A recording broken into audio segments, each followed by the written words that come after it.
O tiro saiu pela culatra e a chantagem tarifária feita pelo Trump ao Brasil beneficiou o presidente Lula. E quem falou isso foi um jornal americano chamado The Washington Post. O texto fala que, ao contrário dos outros países vizinhos ao Brasil, o país tem uma economia robusta e diversificada e não se curvou às pressões de Washington. O jornal diz que a Casa Branca não escondeu seus reais interesses: proteger Bolsonaro e punir Alexandre de Moraes. O texto fala também que, apesar das falas sobre desequilíbrio comercial, os Estados Unidos tem superávit com o Brasil. A decisão de suspender os vistos dos ministros do STF foi visto como um ataque à soberania nacional e que o Papai Noel chegou mais cedo para Lula, que aumentou a sua popularidade por defender com unhas e dentes a nossa soberania e os interesses nacionais. Valeu Trump, valeu Eduardo, valeu Bolsonaro. É Lula no primeiro turno em 2026. E olha, já tem empresa americana processando Donald Trump na justiça por prejuízos econômicos por conta da taxação de 50% dos produtos brasileiros.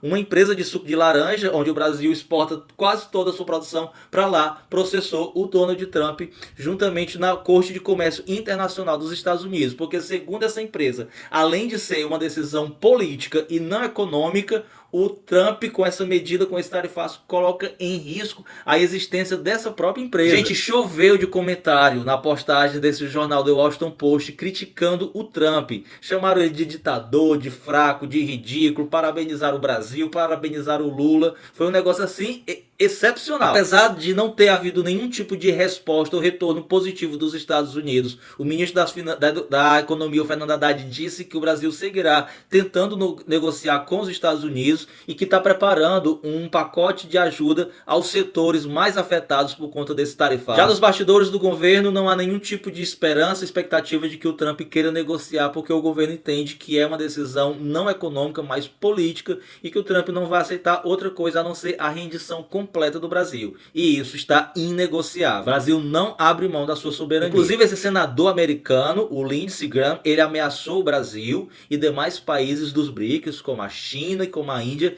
se a gente não parasse de comprar os produtos da Rússia. Ele disse que simplesmente esmagaria com as nossas economias, o que é uma grande mentira. É uma grande mentira no sentido de que o Trump jamais vai aceitar prejudicar tanto assim a economia dos Estados Unidos, prejudicando a Rússia, prejudicando a Rússia, a China, a Índia e o Brasil. Porque como os Estados Unidos têm uma relação comercial muito forte com a Índia e com a China, se a China e a Índia simplesmente retaliar essas sanções, a economia global vira um verdadeiro caos e nem Estados Unidos, nem China e nem Índia ganham nada. Ou seja, o Trump é louco, mas não ao ponto de levar a economia americana à falência. Enquanto isso, o Brasil vai abrir um escritório tributário na China para reforçar ainda mais os laços comerciais com o nosso maior parceiro comercial do mundo. A empresa chinesa UnionPay, concorrente do Visa e do Mastercard, chegaram ao Brasil para levar mais prejuízo ainda para essas duas empresas norte-americanas. E o Pix parcelado, que vai entrar em vigor agora em setembro, vai enterrar de vez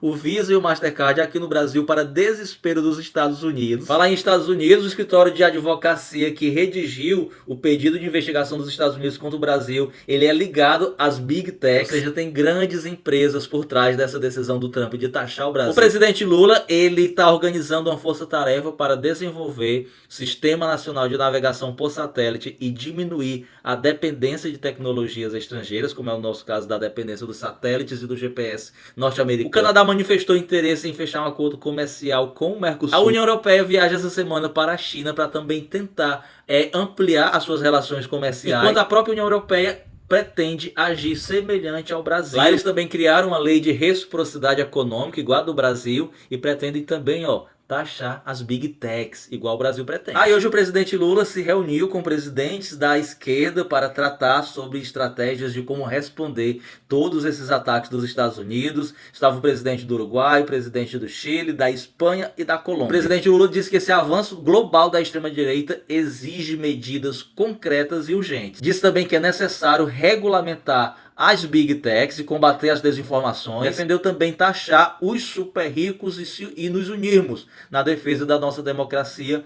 contra esses avanços e ataques da extrema-direita, que é financiada por esses super ricos. Trump, eu só digo uma coisa: tu não mexe com quem tá quieto. Você é poderoso, mas não pode tudo, e tu acaba de mexer com a casa de Maribondo.